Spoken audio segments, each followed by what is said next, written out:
In today's video, we are going to be walking through a utility plan for a small commercial site. This is perfect for beginners who are trying to learn more about how to read construction plans, and maybe even some amateurs out there that want another perspective on how to read plans. Hopefully by the end of this video, you will learn a little bit about what goes into making a utility plan, what needs to stand out, and some of the critical aspects that have to go into this plan. But I'm ready to dive into it, so let's get to it. All right, so here we have a small commercial site. I believe it's roughly an acre site, part of a master plan. We have a driveway entrance across this access drive, and we have some cross access here to a neighboring parking lot. And just kind of a general overview of what we're looking at here, we have this window, which is the plan view. Think of it as an aerial view. We're looking on top of the plan, kind of like Google Earth, zooming down into this location. We have utility system data over here, and this is very typical for smaller plan sets where you just have bubbles. You have some conflict points, which we'll talk about later. Then we have a legend that defines any little thing that will be in this plan. This could be a sanitary pipe, water, maybe a sidewalk hatch, a service connection detail. And then one of the most important things is the scale in the north arrow. I think the very first thing where I want to dive into is really just the proposed utilities. So if you don't know enough about construction plans or about what we do as land development engineers, anytime that we're proposing a building that is going to be used by people, if you have sinks, bathroom, kitchen, anything that requires plumbing, you're typically going to need a sanitary connection and a water connection at minimum. Now, depending on the type of use of building, sometimes you will need a gas service, and sometimes you will need irrigation service if you have plantings within your site. And in most cases, you're going to need irrigation on a private commercial site. And the last important thing that you need on your site is electric. You need to be able to power your building. I think where I want to shift the main focus right now is the sanitary, because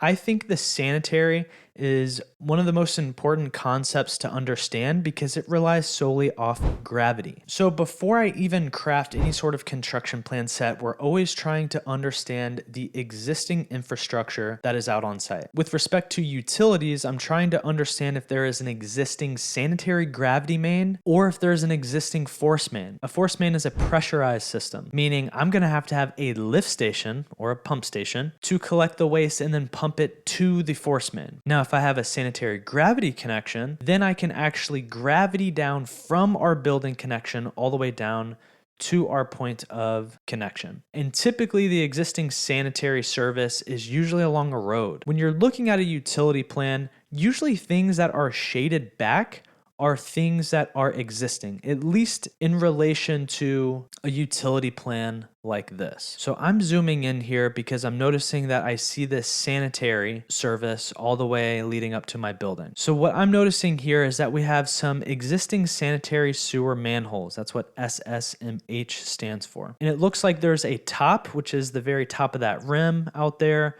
And then there's the invert in and the invert out. So the invert in and the invert out is the flow line of that pipe that is leading into the structure. And these are elevations. So there's 604.62 coming in and 604.42 coming out. This value is really, really important because it will help you govern how much fall you're going to need from your sanitary system from the building all the way down to the point of connection. It's actually one of the first things that you need to flag when you start a project. So let's just say that the surveyor went out there and it was 607.72. Well, let's double check what's going on from the building down to the existing. So notice how if we travel across this sanitary sewer service, there's a whole bunch of bubbles. You got S1, S2, S3. Looks like you got a conflict point, S4 or 5. So what's going on here? Well, let's start with S1 and kind of work our way down. So how I'm reading this is there's an S1 located right at the building. And usually what the civil engineer will do is they will call out what the building elevation will be. And this is very important because you need to be able to coordinate with your MEP, which is mechanical, electric, and plumbing. You need to coordinate with them on the location and the invert. Sometimes the MEP will have certain standards, and they'll usually say that the sanitary invert is 3 feet below the finished floor or 4 feet below the finished floor. I would just work with them because sometimes you might have to set the sanitary connection 4 feet below the FFE versus 3 feet because of either the foundation that it has to go under the building, or maybe you're trying to avoid a conflict. There can be multiple reasons, but in your notes, I would typically always assume anywhere between 3 to 4 feet below the FFE. So if we're looking at this, S1 is calling out an invert of 610.25, and it's calling out a 6-inch sewer stub from the building. And what this looks like out in the field is an actual clean out right outside of the building. So here's what a clean out looks like in real life. Flash that on the screen. And so that invert is going to be there for them to tie into from the building. So we're taking that invert and we're sloping down a certain slope, which should be called out by S2. So let's double check S2.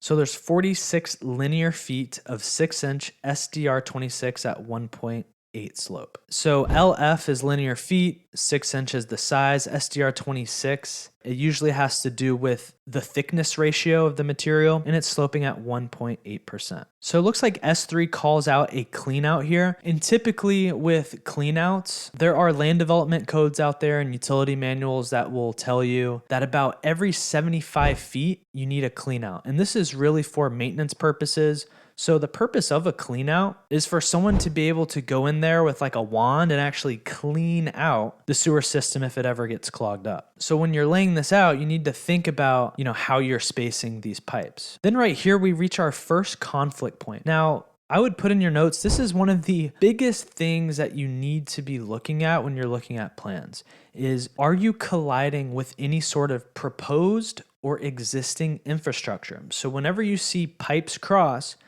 you have to immediately understand those elevations. We typically call these out on the plan. So this happens to be conflict point 1. Now, how I like to do this is I like to just understand what that invert would be at that location.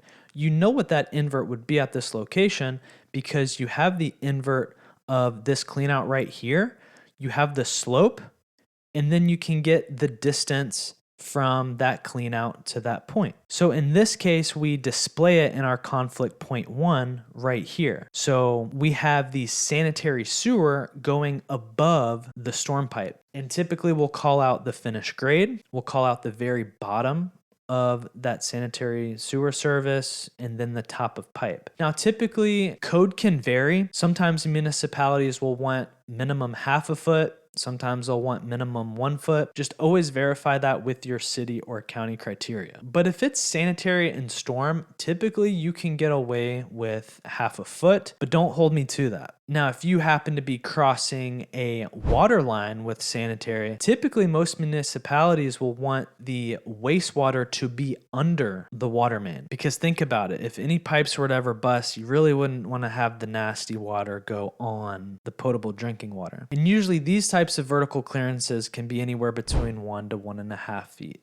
So this is a very important thing when you're laying out this type of infrastructure. It's actually one of the main driving forces sometimes with your grading and where the building needs to set. Because let's just say if we weren't able to maintain this clearance and meet the cover of our sanitary or storm pipe, then we might have to start thinking about where this FFE would need to be set. Because if I were to need some more vertical clearance, perhaps I would have to set my FFE maybe 1/4 or 1/2 foot higher and then start reworking some of the grades. So you can see now, even your underground infrastructure can drive some of your design decisions.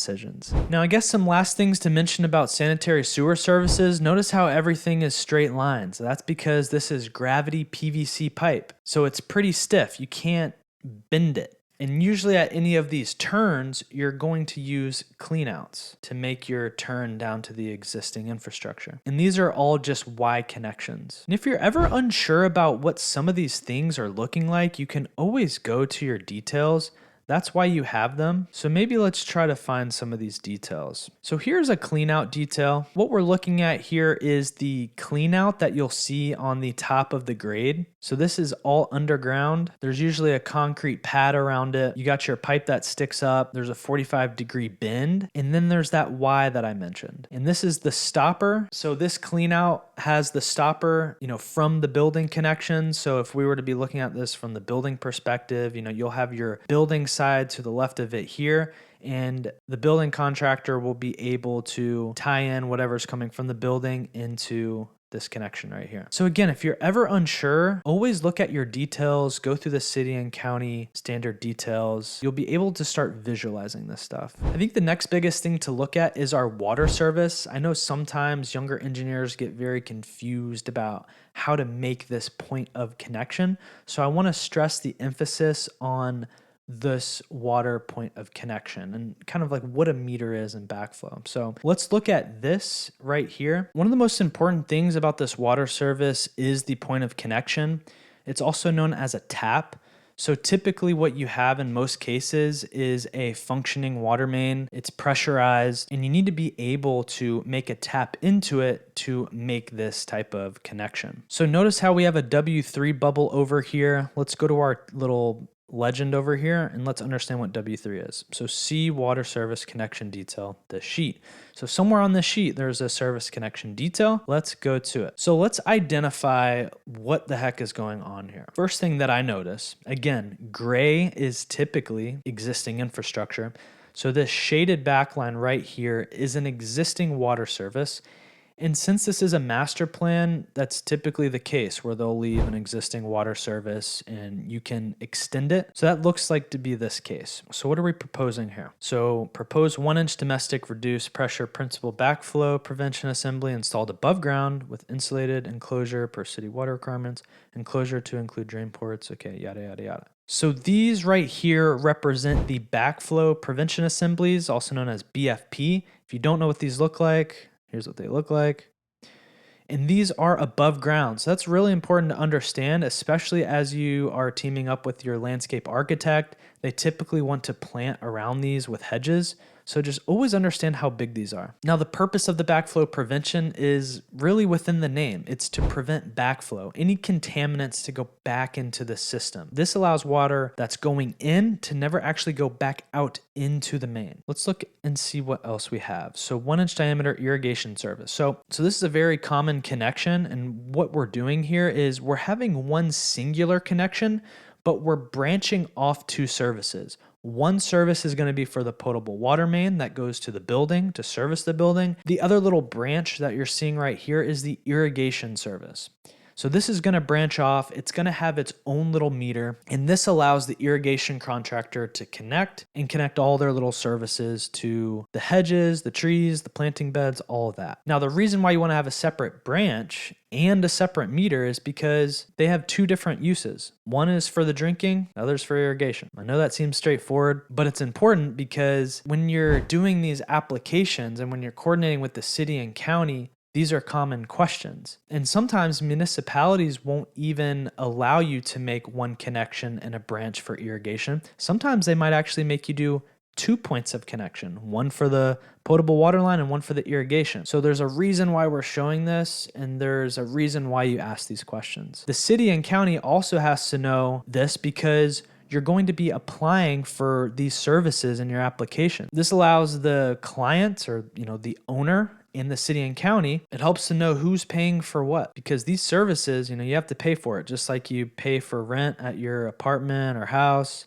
You're also paying for water and irrigation service. But I think I beat that to a T. So this is what we're looking at here. Again, if you don't know what this looks like, here's a picture of this configuration again. And let's search for these details. Perhaps they are within here. And usually you get these details from the city or the county.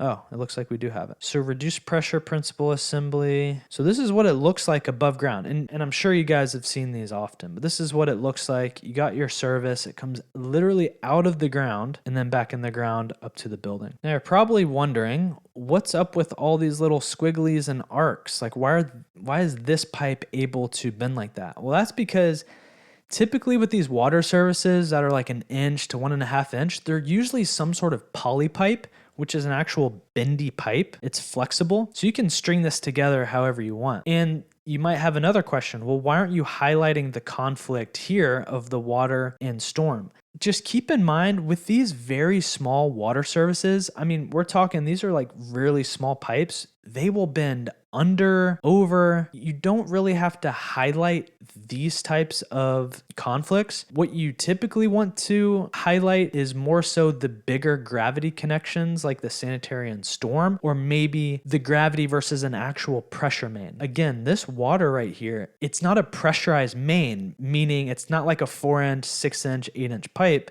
It's a small service that bends. So that's why we can show it like this. Last but not least, we have this W1 up to the building, and let's see what we call out. Point of connection to building water manifold. Pretty straightforward. Again, always coordinate with your MEP. You have to coordinate this type of stuff. Last but not least, you have gas, and how I'll kind of talk about gas and even telecom, which isn't even shown on here, is typically you're coordinating with these providers. So you're doing what's called 811 calls, 811 design tickets. Also, if you just happen to know who the service providers are, you can reach out to them directly, and you're coordinating with them early on during the due diligence of the project. You're trying to understand if there is existing gas or telecom in the region. Sometimes you might find out that there's not even gas availability. And then with telecom, you might find out that, maybe if it's like a rural project, that they're going to have to extend their lines. So we're doing that early on. We're usually giving them a site plan and some concept planning of our utilities, because we will have to know where we connect to the existing system. So just kind of be wary of that when you're starting these projects. But with this case, it looks like gas was available. It looks like gas was picked up in the survey, and we ran it straight from the point of connection, the existing main, to the building. But that's honestly all I have for today, guys. I hope that this helped a lot. The way that I like to talk about construction plans is that it's a story.